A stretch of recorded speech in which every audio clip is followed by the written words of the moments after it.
Pois bem, nós discorreremos agora sobre alguns cuidados que são prestados ao bebê logo após o nascimento. O pediatra sempre estará presente durante o parto, exatamente para não só supervisionar, como para executar algumas dessas condutas que são essenciais para o bebê logo ao nascer. Uma delas é garantir que o bebê, ao nascer, tenha sua oferta de oxigênio em toda a plenitude. O bebê tem que ter as vias respiratórias liberadas para aspirar o oxigênio.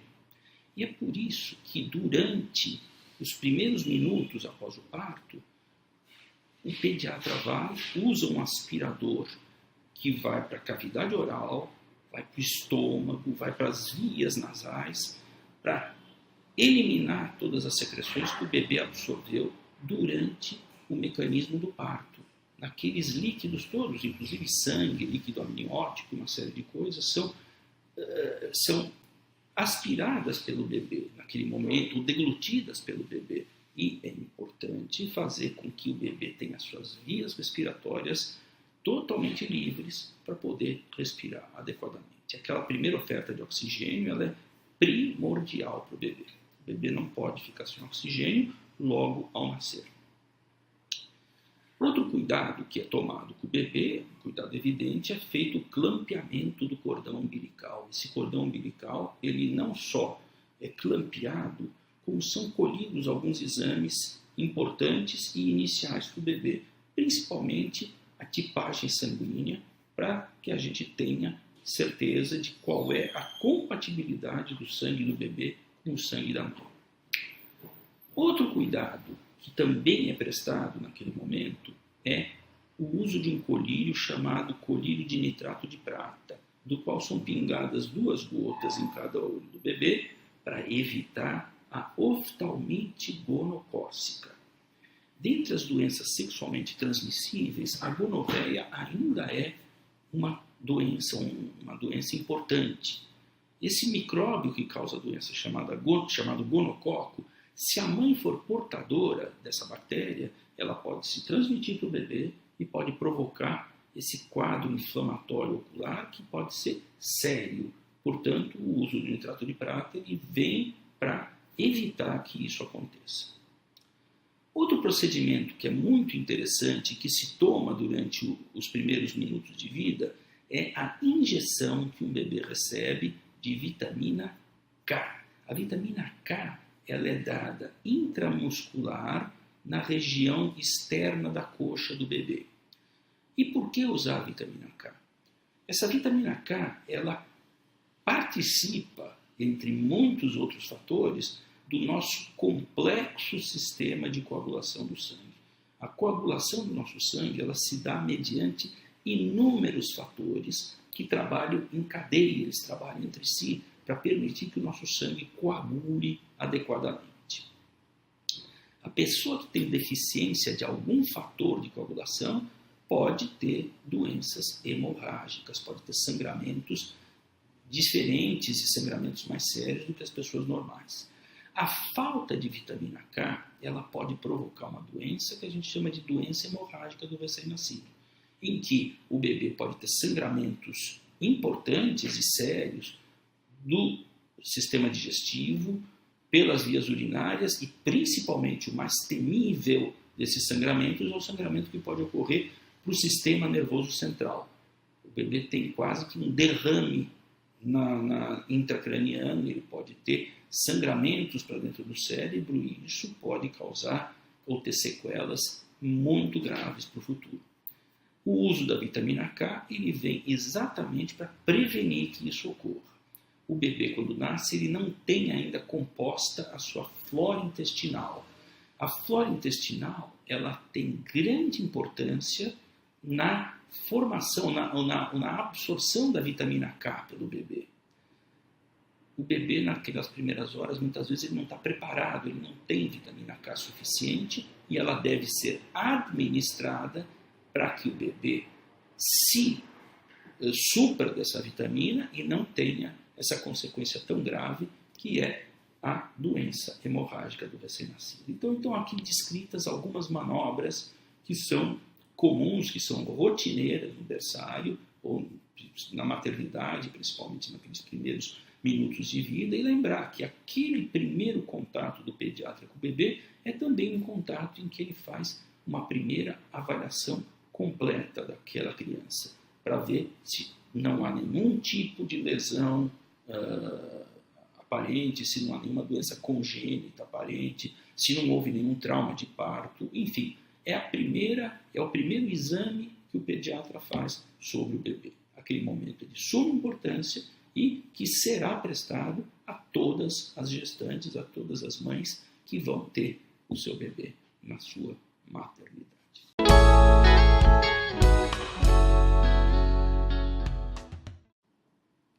Pois bem, falemos de uma ocorrência que é muito frequente nos berçários, muito frequente entre os recém-nascidos, que é a icterícia. Muitas mães recebem no quarto notícia vinda do berçário de que o bebê tem icterícia e que ele vai ser exposto e submetido à fototerapia. A fototerapia é um banho de luz. Esse banho de luz diminui o nível de icterícia que o bebê tem e permite que o bebê, a partir daí, ele não precise mais de nenhum tipo de processo que possa ou que deva ser feito com relação à sua icterícia. Então, icterícia, é importante lembrar que não é uma doença. Icterícia é a cor amarelada que a nossa pele tem e que resulta da impregnação de um pigmento chamado bilirrubina. A bilirrubina circulante no nosso sangue, ela pode, quando em excesso, fazer um acúmulo na nossa pele, no nosso branco do olho, aqui na nossa esclera, como a gente chama, e o bebê se manifesta de forma amarela, e essa coloração amarelada a gente chama de icterícia. Icterícia não é uma doença, ela é um sinal. É um sinal, assim como dor, assim como febre. A icterícia pode ser um sinal de alguma doença. Mas no caso do bebê recém-nascido, geralmente, extensa maioria dos casos, ela não é sinal de doença nenhuma. E é por isso que ela é chamada de icterícia fisiológica. Por que ocorre a icterícia? A icterícia ocorre do acúmulo no nosso sangue de um pigmento denominado bilirrubina. Os nossos glóbulos vermelhos, eles são produzidos, eles circulam e eles são eliminados, eles são destruídos depois de um certo tempo em que eles estão circulando. Dentro do glóbulo vermelho existe uma proteína denominada hemoglobina, que é exatamente aquela que é responsável pelo transporte de oxigênio dos glóbulos vermelhos para os nossos tecidos, para os nossos organismos, para os nossos órgãos, assim por diante. Quando um glóbulo vermelho, como eu já disse, é destruído, há liberação de hemoglobina. E essa hemoglobina liberada do glóbulo vermelho, por vários processos, ela se transforma em bilirrubina. E transformando-se em bilirrubina, ela é eliminada pelo fígado. Todos nós temos uma concentração de bilirrubina no sangue muito baixa. Por quê? Existe um equilíbrio no nosso organismo que faz com que toda vez que um glóbulo vermelho é destruído, toda vez que hemoglobina é transformada em bilirrubina, essa bilirrubina rapidamente é eliminada pelo fígado. No bebê recém-nascido, esse mecanismo de eliminação da bilirrubina pelo fígado nem sempre ou muitas vezes não está totalmente amadurecido.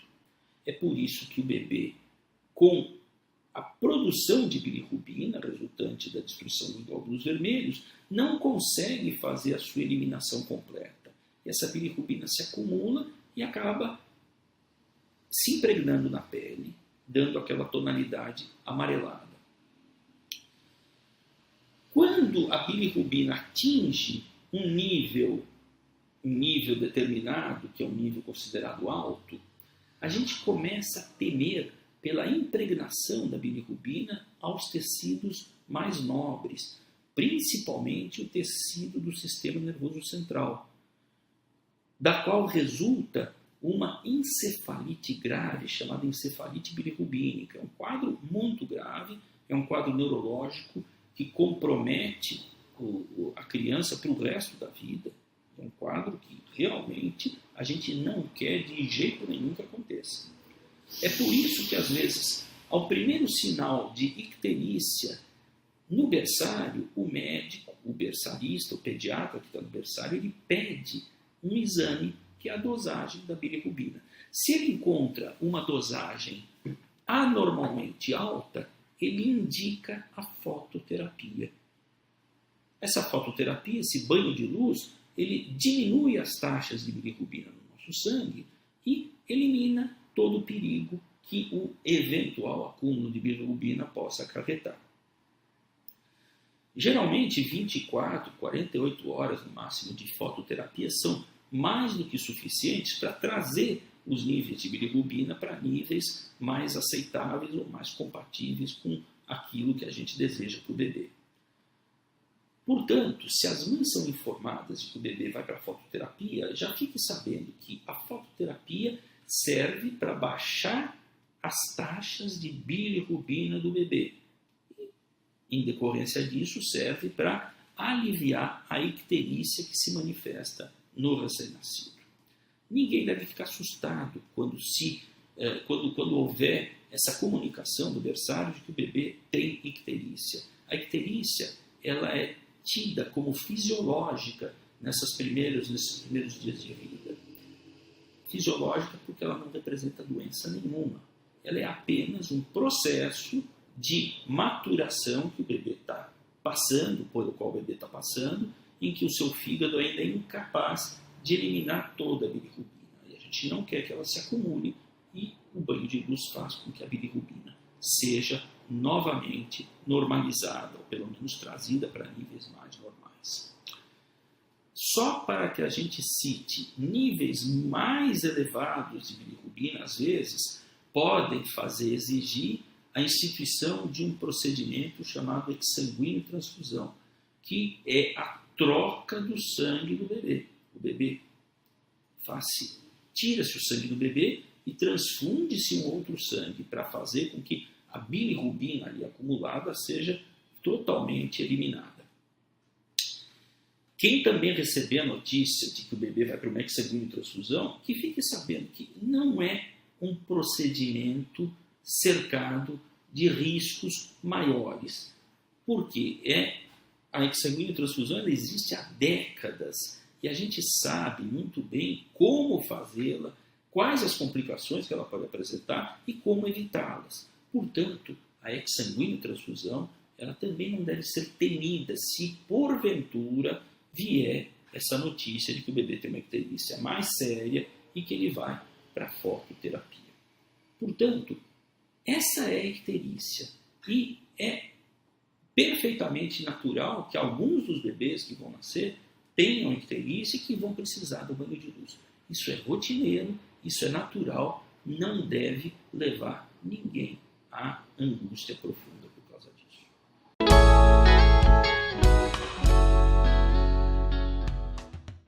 Pois bem, nós daremos agora algumas ideias a respeito de um elemento que é muito importante nos primeiros meses e principalmente no primeiro ano de vida e trata-se do ferro. O ferro é um elemento que tem uma importância grande no nosso organismo, no organismo do bebê mais ainda, de formar, de constituir os nossos glóbulos vermelhos.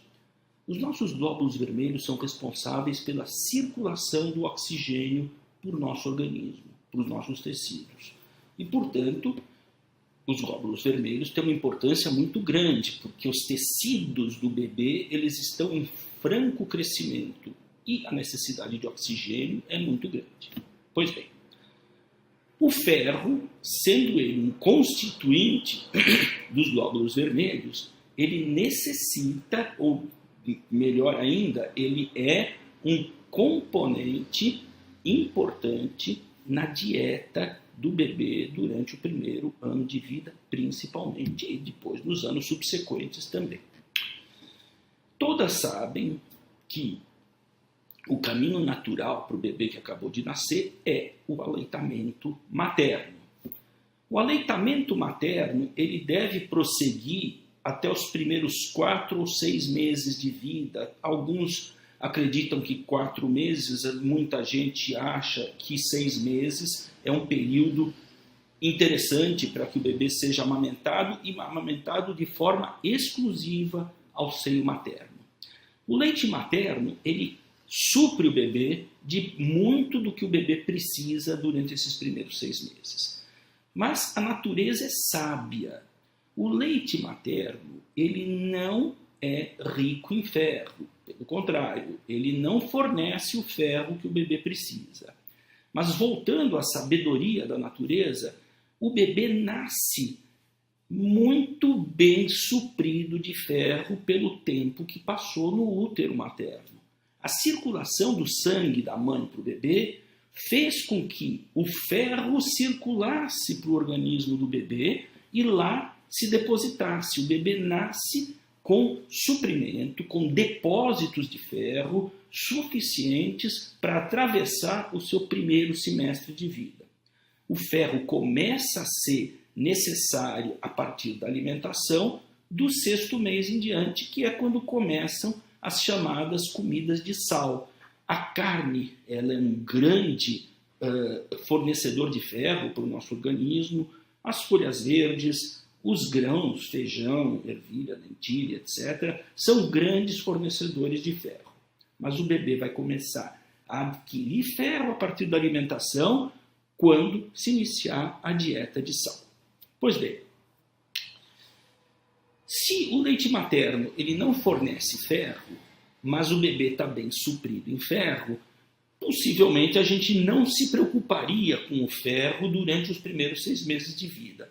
Mas os estudos demonstram que uma oferta de ferro suplementar para o bebê ela é interessante que se faça de forma medicamentosa a partir do 4º mês de vida. Ou seja, o bebê que é alimentado ao seio materno de forma exclusiva, ele deve receber um suprimento de ferro até que a sua alimentação de sal seja bem consolidada. O leite materno ele tem outra característica importante. Ele, apesar de não ter o ferro, ele facilita muito a absorção de ferro pelo organismo do bebê. O ferro, voltando a falar nele mais especificamente das suas outras funções, nota-se, ou alguns estudos mostraram, que a falta de ferro no primeiro ano de vida pode não ser o suficiente para diminuir os nossos glóbulos vermelhos, ou seja, para provocar anemia. A grande consequência da falta de ferro é a má produção de glóbulos vermelhos e, em decorrência disso, anemia. Às vezes, a deficiência de ferro ela não é tão profunda a ponto de levar o bebê a ter uma anemia, mas a simples falta de ferro, isso já foi constatado por vários estudos, pode trazer consequências futuras importantes. Uma delas é para a área cognitiva, para a área do aprendizado. Acredita-se que aqueles que foram mal supridos de ferro no primeiro ano de vida, que tiveram alguma deficiência de ferro nesse período tão importante, eles podem vir a ter problemas de aprendizado, alguns problemas de desenvolvimento no futuro, que às vezes são muito sutis, mas que fazem a diferença de uma criança para outra. Portanto, o ferro ele é alvo de nossas preocupações. Todo pediatra ele se preocupa muito com a boa alimentação que seja rica em ferro. E o bebê que não mama no seio, o bebê que é amamentado com as fórmulas, deve-se dizer que a maioria das nossas fórmulas elas são enriquecidas com ferro. Deve-se, ou toda mãe deve, discutir com o seu pediatra. Quando for necessária a introdução de uma fórmula no lugar do leite materno, para saber se a fórmula indicada ela é rica em ferro, se ela traz para o bebê o ferro que o bebê necessita. Uma observação de grande importância. Eu falei de fórmula. O primeiro ano de vida, ou no primeiro ano de vida, o bebê não deve receber leite de vaca, o chamado leite in natura. Portanto, leite, propriamente dito, leite de vaca, o leite em pó, que seja o leite pulverizado a partir do leite de vaca integral, esse não deve ser administrado durante o primeiro ano de vida. Por quê? Porque o leite in natura ele pode causar um processo inflamatório no intestino do bebê que é imperceptível a nosso olho nu. Ele é microscópico. Porém, a tomada de leite em natura durante esse período de tempo causa um processozinho inflamatório que sangra o bebê microscopicamente durante vários meses. E só esse pequeno sangramento tira do bebê o ferro de que ele necessitava. Portanto, algumas considerações finais. Uma, o aleitamento materno ele é o alimento natural mais adequado.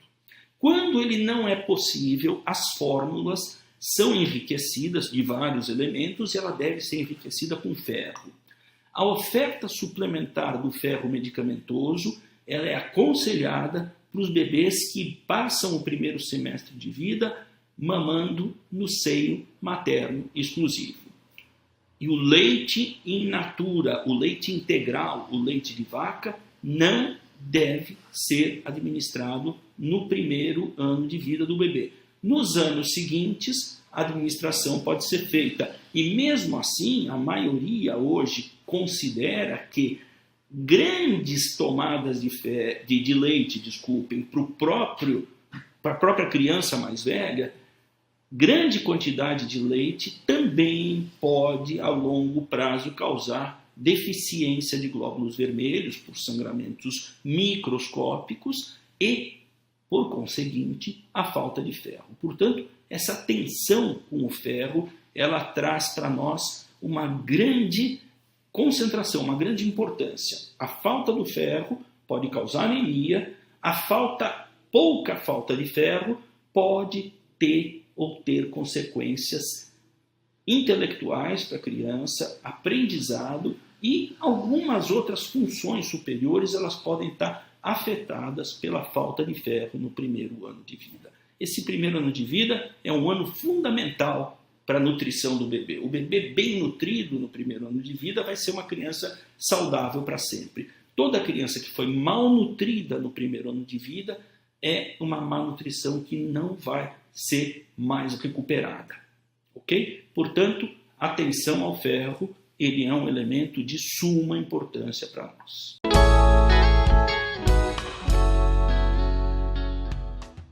Muito bem, um dos problemas que os pais nos trazem, ou muitas vezes, antes do problema surgir, eles já nos perguntam, o que fazer se meu bebê tiver febre?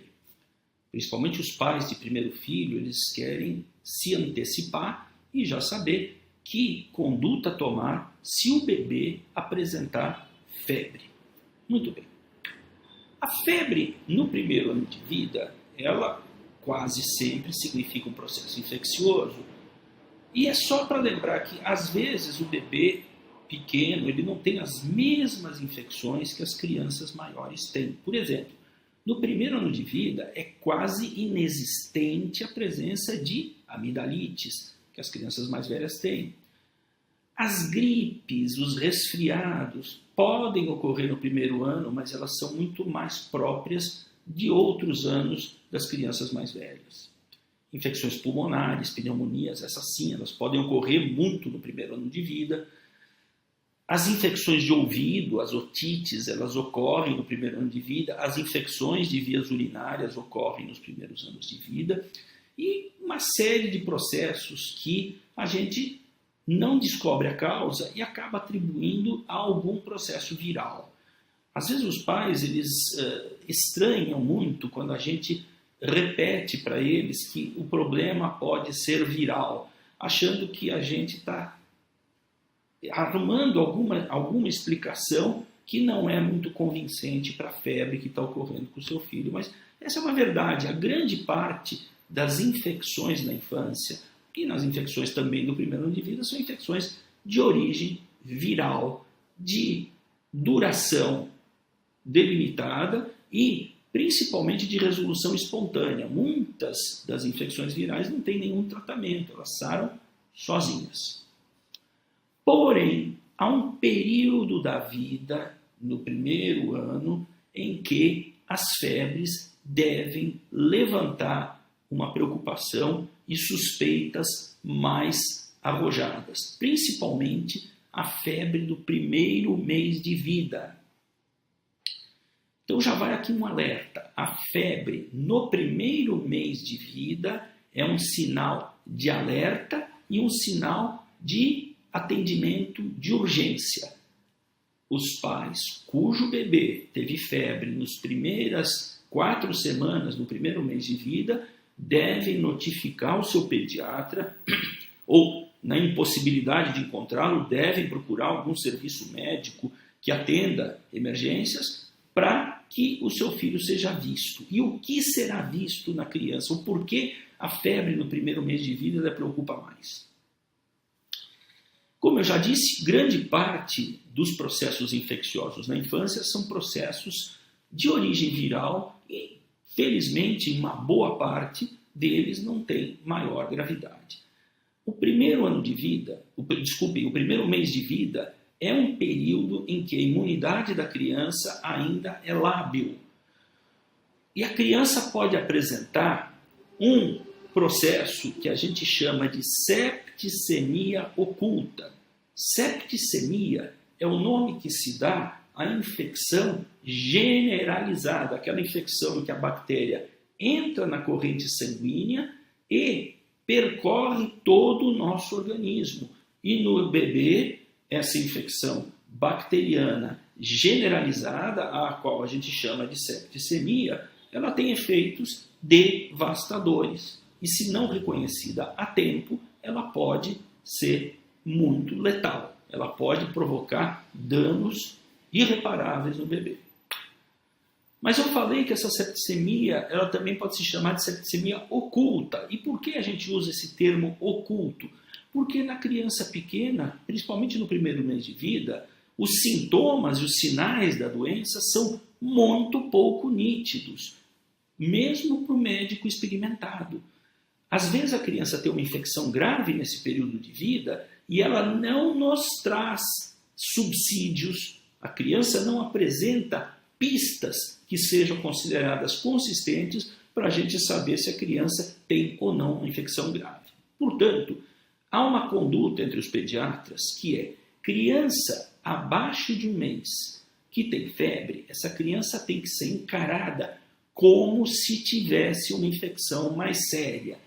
Portanto, essa criança ela deve se submeter a exames, ela deve se submeter à pesquisa de alguma infecção sistêmica, de alguma infecção de bactéria circulante, portanto, a criança deve fazer ou deve se colher da criança uma hemocultura, a gente deve procurar a bactéria no sangue, esse exame chamado hemocultura.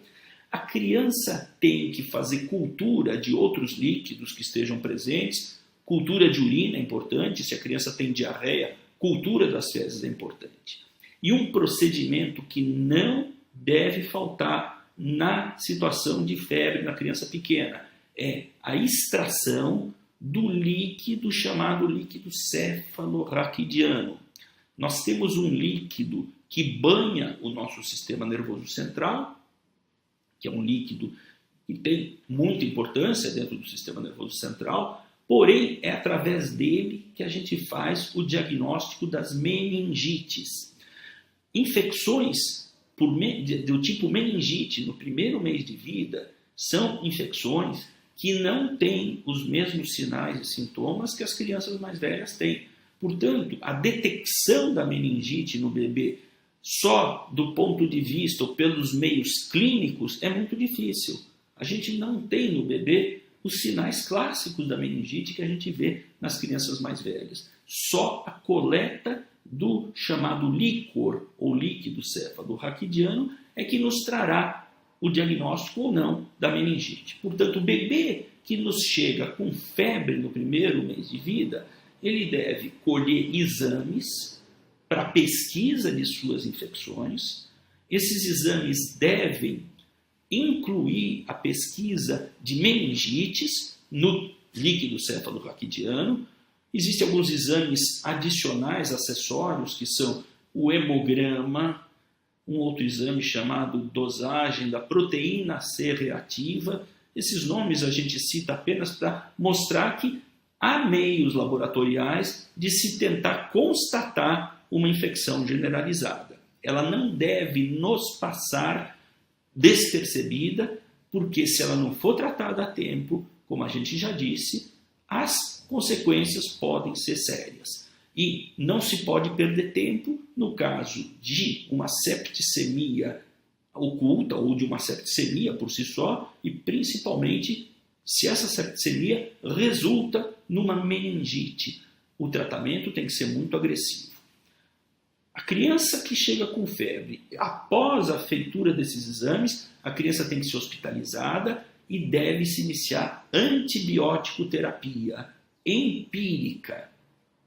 No Velho Oeste a gente diria, atire antes, pergunte depois. Com o bebê pequeno a gente faz a mesma coisa. A gente atira antes, a gente dá o antibiótico antes de saber se uma infecção grave está presente ou não. A gente vai saber se essa infecção grave está presente ou não através da evolução clínica do bebê, da regressão da febre, do surgimento de novos sinais ou sintomas e dos próprios exames colhidos previamente.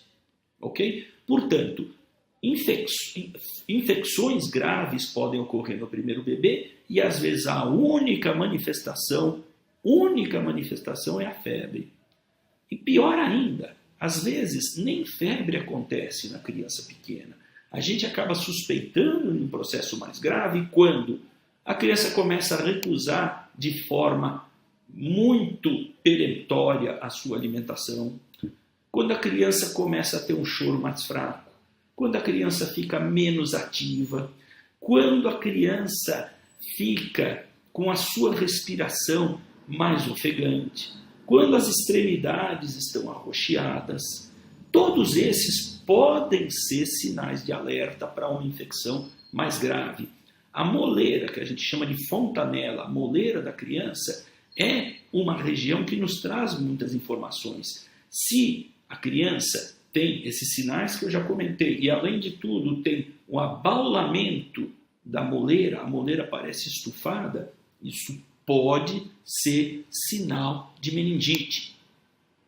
Se o abdômen da criança tem coloração diferente, principalmente em volta do umbigo, aquele umbigo que acabou de cair, se há uma coloração avermelhada, se aquela região parece inflamada, essa pode ser uma infecção presente ali naquele local. Então, são várias as maneiras da gente tentar identificar com precocidade a infecção no primeiro mês de vida, porque ela é séria e a gente precisa atirar antes e perguntar depois. A gente não pode esperar que a evolução das crianças nos tragam alguma informação adicional, porque quando essa informação adicional chegar, muitas vezes pode ser tarde demais. A gente perdeu tempo, não usou antibiótico de forma adequada ou a tempo correto e a gente perde a criança por uma negligência que não é aceitável.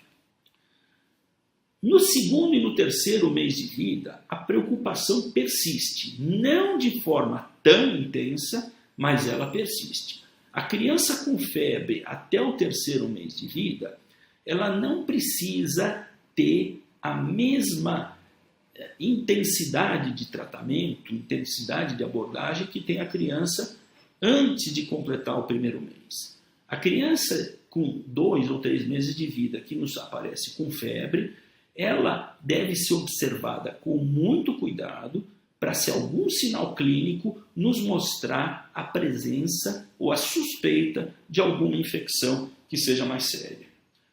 Na menor das suspeitas, a criança deve se submeter aos exames.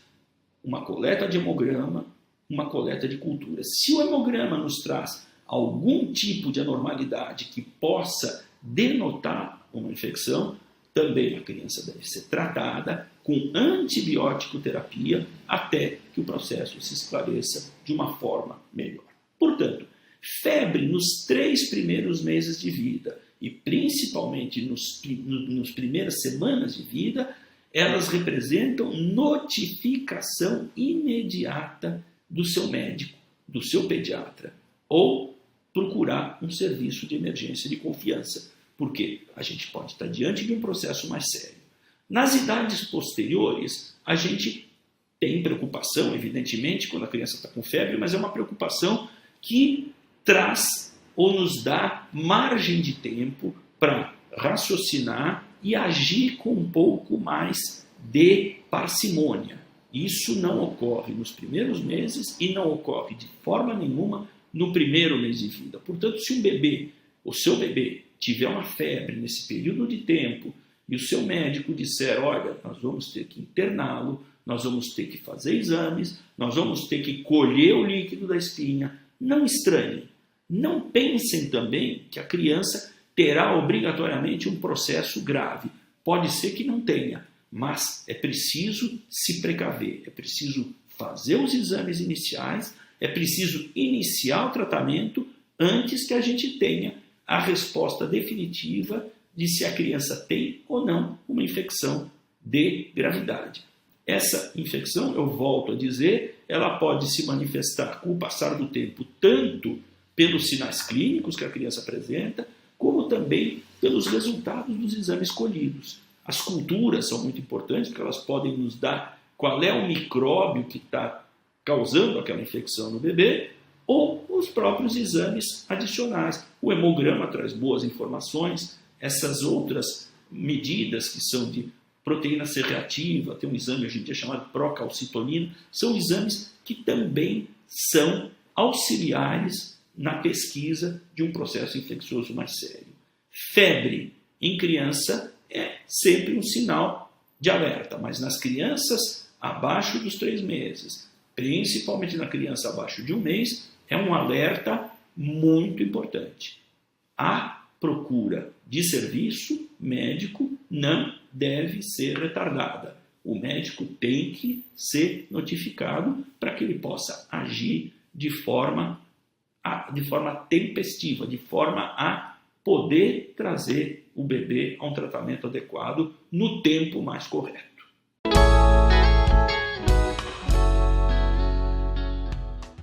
Muito bem.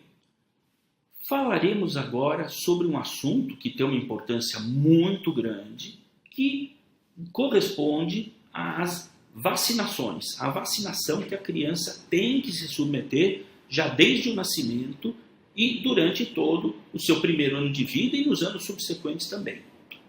No berçário, muitas vezes os pais ouvirão uma pergunta que é: deseja ou libera o seu bebê para fazer vacinas aqui no berçário? Essas vacinas são 2, a vacina contra o vírus de hepatite B e contra a tuberculose, uma vacina chamada BCG. O vírus da hepatite B ele é transmissível através de transfusões de sangue, de utensílios contaminados com sangue, por exemplo, agulhas de injeção, aparelhos de dentistas, às vezes até talheres e tudo mais, ou pela via sexual. É uma doença que pode ser sexualmente transmitida. Por que o bebê, ao nascer, deve receber essa vacina? Porque existe uma chance desprezível, quase nula, de o bebê ter o contágio do vírus a partir da mãe. Hoje em dia as mães, no pré-natal, elas são triadas por uma série de infecções, e essas infecções, elas, muitas vezes, quando constatadas, a mãe já é encaminhada para a vacinação, para que não ocorra o risco de haver a transmissão durante o parto, que é o período que mais o vírus seja transmitido. Mas o risco, apesar dele quase ser nulo, ele não é nulo completamente, ele existe. Então, a vacinação, logo ao nascer, é uma medida preventiva que deve ser tomada. E a BCG previne contra a tuberculose, principalmente contra formas mais graves de tuberculose, principalmente a meningite tuberculosa.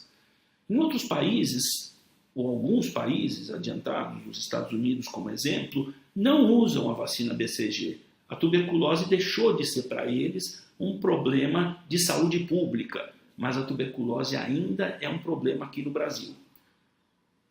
A proteção contra a tuberculose ela é desejável porque algumas formas graves de tuberculose são bem protegidas pela vacina BCG. Então ela deve ser administrada. A nossa experiência mostra que muitos pais, eles permitem que as crianças tomem as vacinas, porém eles muitas vezes desconhecem o motivo, o objetivo dessas vacinas, o porquê que elas são usadas. E cabe aqui para a gente fazer uma breve explanação a esse respeito. Existe uma vacina que é dada no 2º, no 4º e no 6º mês de vida. É uma vacina que contém pelo menos 5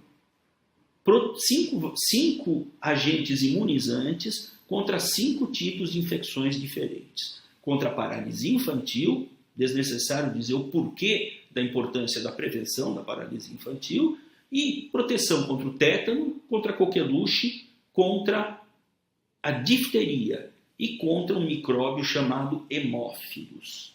O tétano é aquela doença que muita gente sabe que se adquire através de ferimentos contaminados. Portanto, a proteção contra o tétano ela é uma proteção altamente desejável e bem-vinda. A difteria é uma doença que muitos agora, hoje em dia desconhecem, porque realmente é uma doença que se tornou muito menos comum desde o início do uso de sua vacinação. A difteria ela causa um problema laríngeo, um problema de obstrução respiratória muito grave na criança acometida. É uma doença séria, uma doença grave e que deve ser prevenida.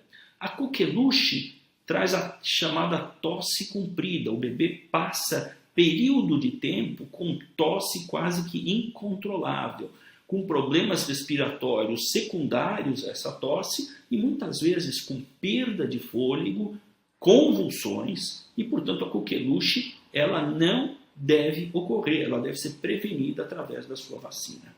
E o hemófilos, que é contido nessa vacina, que é composta também da polio, tríplice e vem o hemófilos junto. Esse hemófilos era o principal causador de meningites bacterianas no primeiro ano de vida.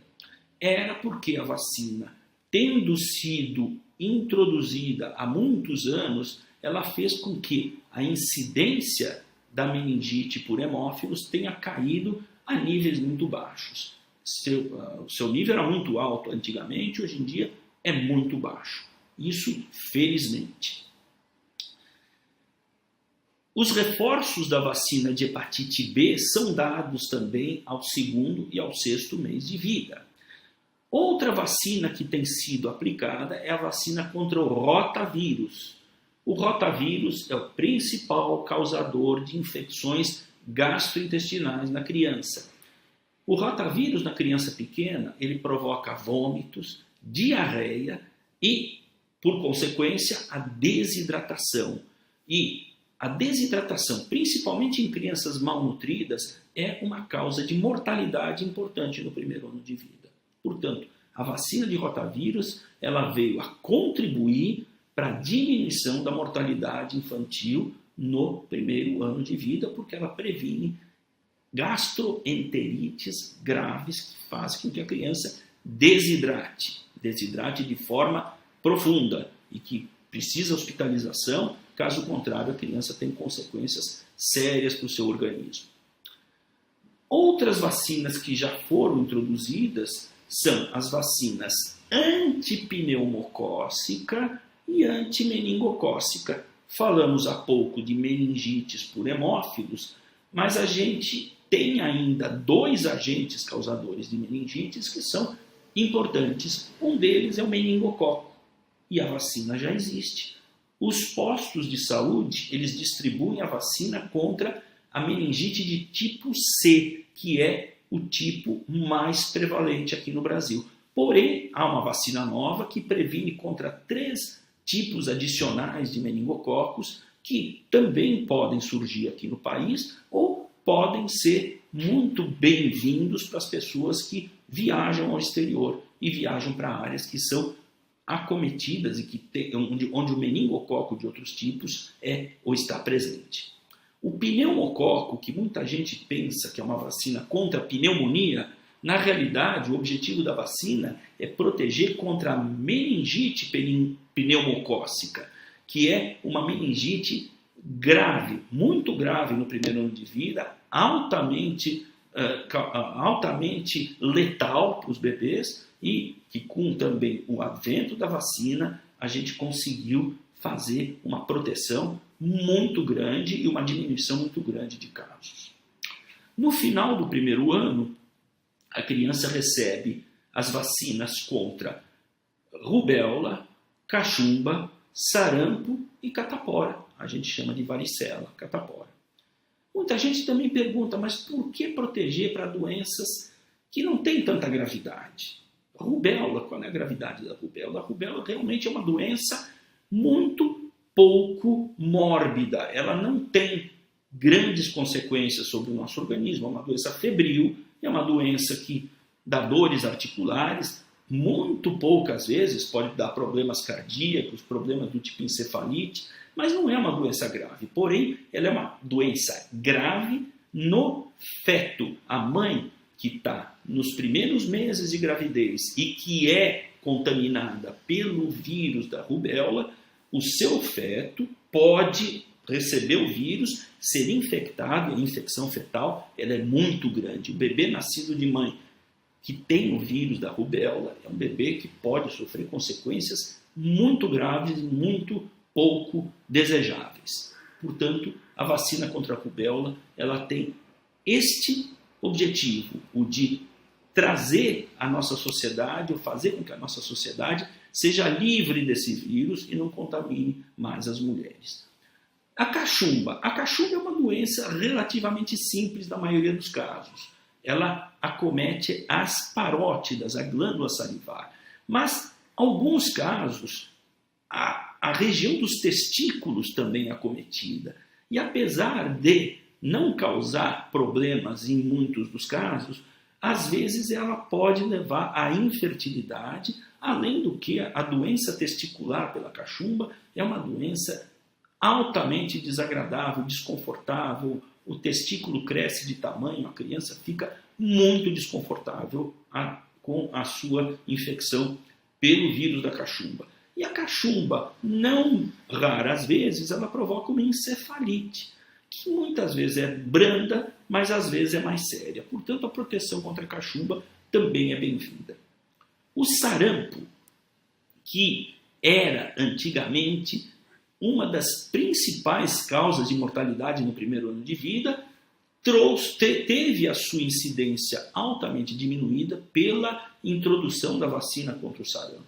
As pessoas talvez hoje não saibam, mas o sarampo antigamente, nas crianças pequenas, nas crianças desnutridas, elas traziam consequências graves. Pneumonias associadas ao sarampo, meningites ou meningoencefalites associadas ao sarampo, ou encefalites tardias provocadas pelo sarampo, são ou eram muito incidentes e, pelo ser uma doença muito contagiosa, as epidemias de sarampo causavam uma mortalidade para a qual a gente hoje não tem mais a mesma preocupação, porque a vacina existe e deve ser administrada. Eu não vou falar das vacinas posteriores, a gente vai se limitar ao primeiro ano de vida, mas um recado muito importante. Por razões que eu prefiro não discutir e que algumas mães, ou mal informadas, ou por convicção pessoal, acham que as vacinas não têm a devida segurança e nem a devida eficácia.